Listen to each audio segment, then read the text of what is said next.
TikTok star allegedly killed his wife after spying on her. We about to see what this is talking about right now. Hold on.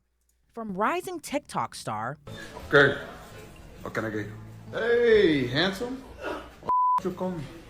This nigga already finna piss me off. Sorry, man.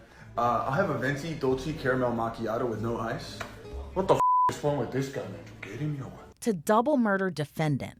A former social media content creator is heading to trial for murder after he allegedly shot and killed his estranged wife and her friend, who he thought she was cheating on him with. Ali Abulaban, who went by his username Jin Kid, is charged with 2 counts of first-degree murder for the deaths of his 28-year-old estranged wife Anna and her friend 29-year-old Rayburn Barron. According to prosecutors, Ali installed a listening device into his 5-year-old daughter's iPad, and when he heard his wife and another man talking, he went to her home and shot them both to death. Then, still armed, he picked Listening device in the iPad is crazy. I ain't gonna lie. He must have already had some suspicions to be going that crazy. up his daughter from school. The details were shocking, as many of his followers seemed stunned by the crime and his subsequent arrest. And here's what else we know. The former influencer was arrested in 2021 after allegedly confessing to the fatal shooting at a luxury high-rise apartment in San Diego. According to prosecutors, Anna asked her husband to move out in October of 2021, and he checked into a hotel. A few days later, Ali snuck back into the apartment with the key he allegedly copied to get in and trashed the space while his wife was gone. He also allegedly If you kick somebody out, take the key. You can't kick somebody out and not take the key. What'd you expect to happen? You just let bro right back in. installed an app with a listening device on his 5-year-old daughter's iPad that was left in the bedroom. When Ali began listening, he heard his wife talking and laughing with another man. Prosecutors allege that sent Ali into a jealous rage. He went back to the apartment with the gun. He reportedly shot Rayburn Barron 3 times at close range, in the neck, cheek, and the back of the head, before turning the gun on his wife and shooting her once in the forehead. After the shooting, prosecutors say he called his mother and confessed. He fled the building, picked up his daughter from school with a Crashing out over the Huz. Diabolical. loaded gun in his car, then told his daughter he hurt mommy and would be apprehended by police. According to investigators, that statement came true. With his young daughter still in the car, Ali was stopped by police later that day and arrested. Sadly, this is not uncommon, especially now we're seeing the increase of, different types of technology to be able to track people more easily. I mean, before, if you wanted to follow someone, you literally had to get in your car and follow them. Now there's tracking devices that you can link to the car, that you can link to the phone. There's different ways to be able to follow and track someone without leaving the comfort of your living room. So unfortunately, this is not uncommon. Melba Pearson is an attorney and former prosecutor. She explains the case is classic stalking behavior that escalated tragically. And this is a very sad and disturbing case, but sadly, it's not unusual. This is clearly an outgrowth from domestic violence. She looked like my AP principal when I was in 5th grade. On God, same room and everything. This might be her. This is a very sad and disturbing case, but sadly, it's not unusual. This is clearly an outgrowth from domestic violence. The victim in this case, one of the victims, the estranged wife Anna, had actually had an incident a month before the murder, which was a case where the defendant was aggressive towards her and violent. I believe law enforcement was involved in that call, and we saw that his behavior escalated to the point that he was stalking her, staying at a hotel not too far away to monitor her activities, as well as going so far as to download. That's what happens, bro. A female will have your mind all types of fucked up. Exactly how it happens. Female will have your mind fucked up, bro. If you immature, at least. An app on their child's iPad in order to continue to monitor and Not see an if app on the she's with iPad was someone else. crazy. This is classic stalking and domestic violence behavior, and another warning as to how quickly this can escalate into a horrible, horrible outcome, as we've seen here. Authorities say it wasn't the first time Ali had been accused of violence against his wife. Prosecutors say just a month before her murder, Anna filed a domestic violence police report against Ali after he allegedly pushed and injured her in front of their daughter. A couple that lived across the street from Ali and Anna testified in a hearing that a month before the shooting, Anna had knocked on their door and asked them to call the police because Ali hit her.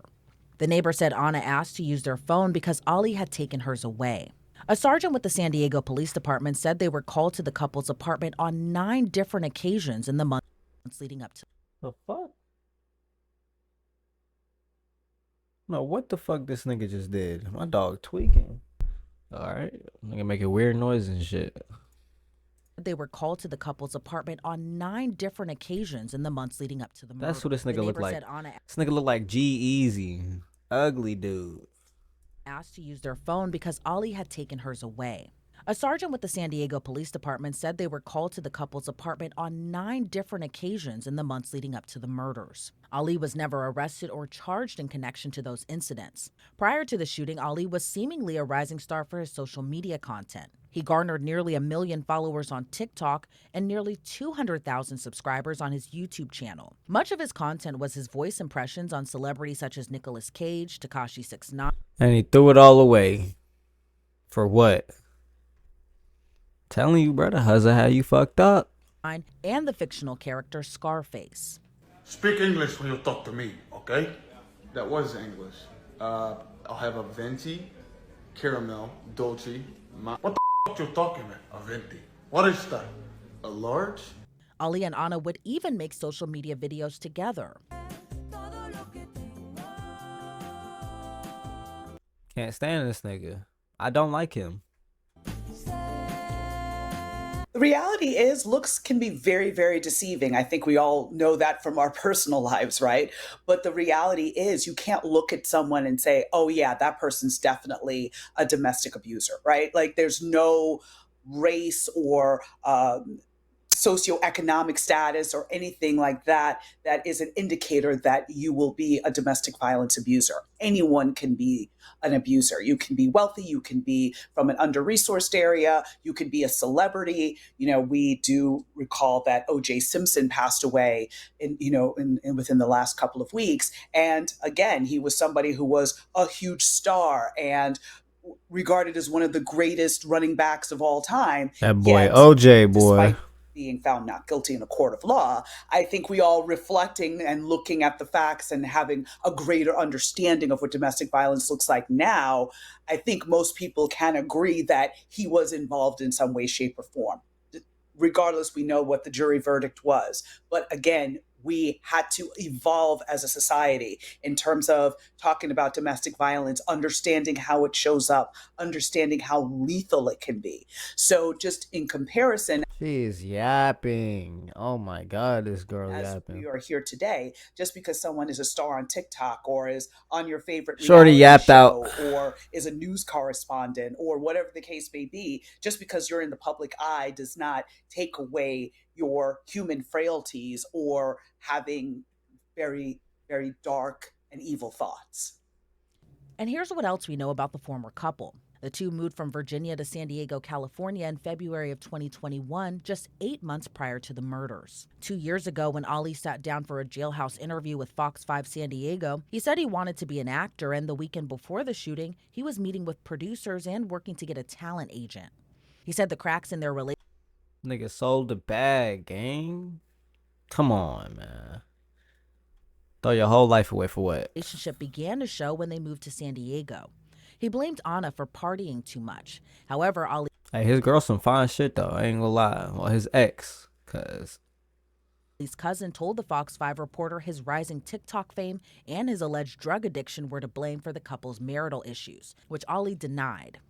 And here's what we know about the other victim in the case, 29-year-old Rayburn Barron. It's unclear when he and Anna met. However, prosecutors say the two were just friends. According to a GoFundMe page, his family says Rayburn was an amazing brother, son, nephew, cousin, and friend. He dedicated man, there was not no just friends. You know he was smashing that nigga girl, bro. Come on, be for real.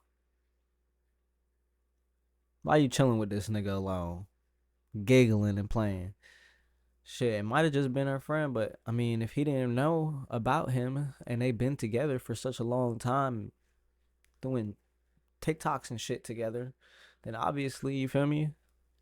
This nigga must have been hidden. his life to putting his family first and was known as the glue to his family. and he made an impact on so many lives with his love and thoughtful acts. So, what could Ollie's trial look like in the future? Pearson says the alleged confession could prove crucial to the prosecution's case. I think that confession is going to come in and be critical to the prosecution's case because, again, law enforcement was not involved. It was one of those things where it was basically a spontaneous statement that he made to a family member.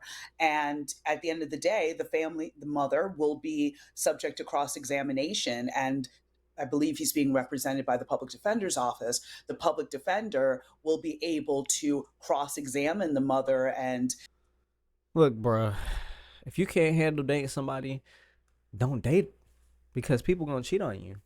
That's just the reality of life. People gonna cheat on you whether you expect it or not. If you can't handle that mentally and you don't know what to do, like what to do when that happens, you might as well not even date nobody, bro. Sad as it is to say, that's just the reality we live in today. Rders is slated to go on trial soon. Pearson explains cases like this are far too common, and anyone who may be experiencing something similar should know there are resources that could be life-saving.